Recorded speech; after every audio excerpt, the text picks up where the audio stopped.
Hello folks, this is an impromptu video I'm doing. First, to give the numbers like I usually do. The latest I saw issued was 3431 deaths. I just looked at some up-to-date headlines. Things don't look very good to me. I'm going to say now it's a 60-40 chance it's going to become more widespread in the U.S. By that I mean thousands of cases. The morning I talked about, it was quite possible or quite likely, I don't know how I put it, Ebola to come to the U.S. That afternoon they confirmed the case in Dallas. This case in D.C. has not been confirmed that I can see. It's suspected he came from Nigeria, reportedly. Talking about this makes me a little nervous. Of course, it's a deadly subject. A radio personality talks about the Hawaii case, which I said was discounted, but it's not really clear to me. He wasn't tested. And there's supposed to be tests that can do this quickly. Weeks ago, I talked about something in Japan. I saw another article, a headline a few days ago, doing it more quickly. Some of these tests they're giving, I've heard that it can be inaccurate for 3 days till the symptoms continue, not become full-fledged, but as the symptoms continue to worsen. So there's a problem here with the testing too. One of the articles, Who's in Charge in the United States? It's a disquieting article, according to CNN, which some people call, well, different names. It doesn't matter in this topic for me. But it sounds like no one's in charge. I don't think anyone's in charge with real good common sense at the head of really any state or the federal government. Some of the other situations, a little more in detail in Dallas.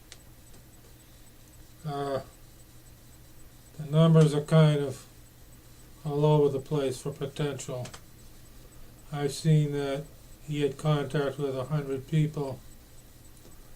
I think that's the highest number, and it's probably pretty accurate. I saw 80 people had contact too. 10 apparently had close contact. The children and the people where he was staying, they seem highly at risk. It seems like a Abbott and Costello routine, unfortunately. People sent to decontaminate, and they're sent away, or they're waiting for paperwork.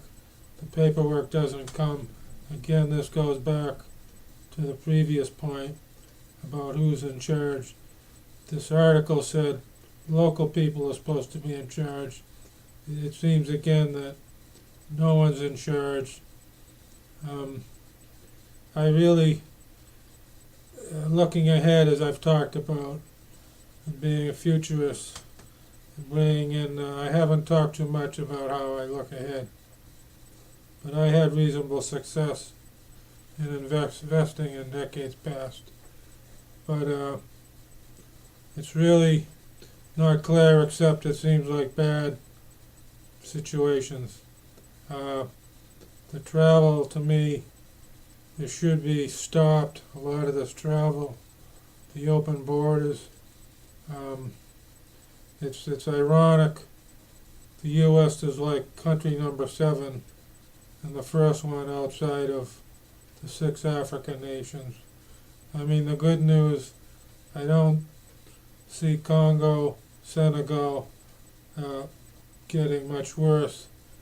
There were even articles about Nigeria saying that they may have it under control. That's important because of the 7 countries, it's number 2 in population now to the U.S. But the Dallas situations, the kids were in school. There was one high school in Dallas. I don't have the name in front of me, There were 3 other schools below high school. I would not let my kids go to school. I agree with some other people, like Jeff Friend said. I wouldn't let kids of mine go to that school. And I'm going to cut this short now. This is kind of middle length. You can go on and talk about these things for hours, and we're waiting for more hard facts and more progress, and we'll see what happens, folks. Good luck.